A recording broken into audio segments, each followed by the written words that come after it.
A gasp ran round the studio as Ashley whipped round, his face white, to face Cosima. "I should warn you that I am a lawyer," he snarled. "Such unsubstantiated accusations are highly actionable. You cannot have a shred of evidence to support such outrageous—" "But I have," said Cosima, pointing to a briefcase. "I have tracked your internet use for many months now, and watched you accessing webcam sites, news groups, and youth chat rooms." I have... Beads of sweat were beginning to appear on Ashley's brow. "I have naturally researched all areas of the internet during the course of my campaign. It would be absurd to attempt to legislate against pornography without investigating it first. But why only teenage boys? Why only sites with titles like Stud Muffins for You, Twink Heaven, Smooth Buns Are Us, and First Come, First Served? Why only those?" Ashley felt he was drowning in a sea of laughter.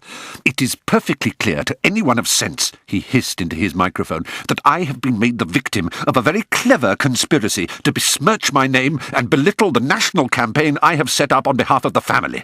You cannot possibly prove any one of these revolting allegations. You have only recorded the internet use on my part that suits you, and deliberately chosen to ignore the thousands of other visits I may or may not have legitimately made in the name of research. These vicious and repulsive smears show how far the internet establishment is prepared to go. I note," Cosima continued remorselessly, "that you always delete your client-side disk and internet cache. There will be no evidence at your home whatsoever." "Of course there won't be!" Ashley shrieked. "There will be no evidence at my home because everything you have said is a farrago of lies, innuendo, and twisted half-truths. I don't know if your employer is aware of what you have been doing." "Your employer, too, don't forget. You write a column for his newspaper." "Never mind that. If I discover that you have been snooping around me on Cotter Company time, the legal consequences will be such as you cannot imagine. Let me assure you of that, Fräulein."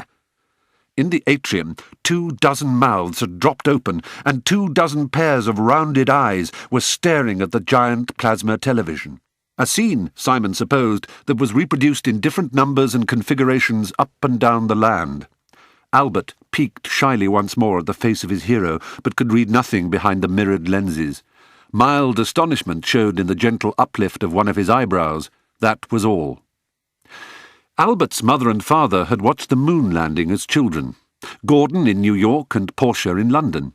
Albert himself retained vague memories of O.J.'s white Bronco being followed by news helicopters as it wound along the freeways of Los Angeles. But this was a memory by which his generation would judge themselves forever.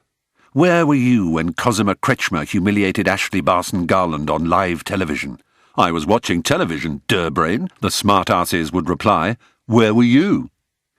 Cosima Kretschmer appeared to be the only calm person in the studio. The director up in the gallery was deep in a telephone conversation with his channel controller, who had a lawyer on the other line. "Keep going," the controller ordered. "We're okay. It's up to Barson Garland. He can hardly sue us for defamation on his own show." "It is my suggestion," Cosima was saying, "that you have consistently downloaded obscene and mostly illegal pictures of youths onto your computer. You have masturbated in front of these images and then deleted them." Several parents had clamped hands over the ears of their children, who writhed and wriggled in their attempts to work free. "You have just earned yourself one terrifying court case," Ashley yelled, pointing a finger at her and shaking with rage. "That is your privilege. I have video pictures of you doing precisely that." "Yes," Cosima repeated, as a sudden hush fell on the studio, and all eyes turned to stare at Ashley. "I have hours of videotape showing you masturbating in front of the screen in the study of your own house in London."